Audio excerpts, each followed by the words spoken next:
I was a young soloist who played very many solos with all of the great orchestras, Philadelphia, New York. And I made many records for a company called Metro-Goldwyn-Mayer, MGM. And one day I said to the director, I made so many records, can I make Mozart trios? So he said, of course you can make Mozart trios, get yourself 2 people. Of course I didn't know anyone in America. I didn't study in America. I did later study, but I didn't study in America. I studied in Germany a little bit and then mostly in Israel. And then I met Gillet, who was a Frenchman, who was before in the second violin in the Calvé quartet. But there he had his own quartet and he was concertmaster of Toscanini. And Bernard Greenhouse, who was willing for just to get together for 7 concerts, make the record and say goodbye. One day we get a telephone call. A trio which was supposed to play in Tanglewood, that's where the Boston Symphony has its home in the summer, and Charles Munch was the director. That the trio was sick, somebody was sick, and can we jump in? It is the Beethoven Festival. So we said yes. We learned a very difficult Beethoven program, and we played it after really rehearsing many hours. We played it, and Charles Munch came backstage at the end, although he said he would go home in the intermission. He stayed to the end and he said, as long as I'm director, you will play every year here. The management, instead of the 7 concerts or 6 concerts which we had, we all of a sudden had 70 concerts. For me it was a new venture. But I felt that between the 3 of us, there was a chemistry which was very unusual, because we worked very hard, but it was not that we worked hard which was good. It was that inspiration which happened to come from each of us, and the other one could respond to it. It is unbelievable.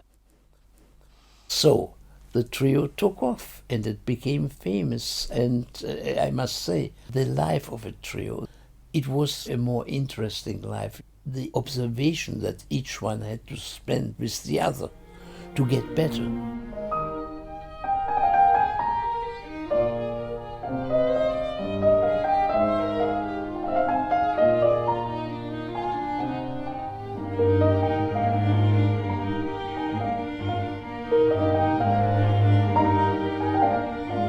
I first learned to play with the string player, not to have the attack of a pianist. You know, when a pianist plays, the attack is direct. You hit the key and there is the playing. A string player can approach the note.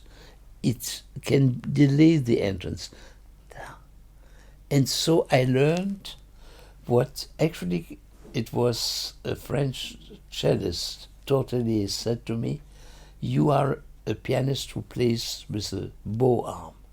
I learned how to approach the key like they do. And my way of playing was, of course, I was absolutely always looking at their bows to approach the notes like they did, yes?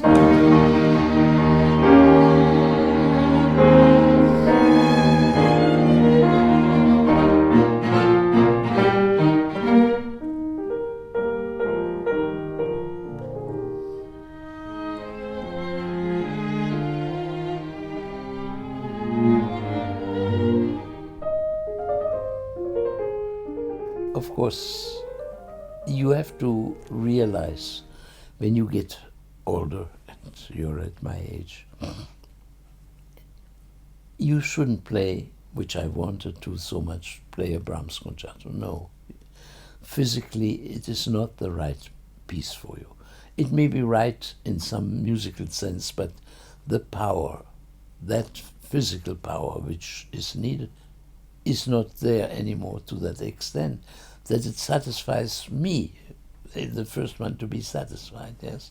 So, but the physical power of Mozart, Beethoven, of Schumann is yet in my hand, in my heart. And Mozart has written such divine concerti that it is, how shall I say, it is a source of, an enormous source of manifold musical inspiration. It wasn't used so much. Many people, many of the fine pianists, the last generation, did not play so much Mozart. It was actually men like Schnabel and Robert Casadessus who played a great deal of Mozart. And once they asked Schnabel, why so few people play Mozart? He said, no, it's very simple. Students think it is easy, and professionals know it is too difficult, because there is no place to hide.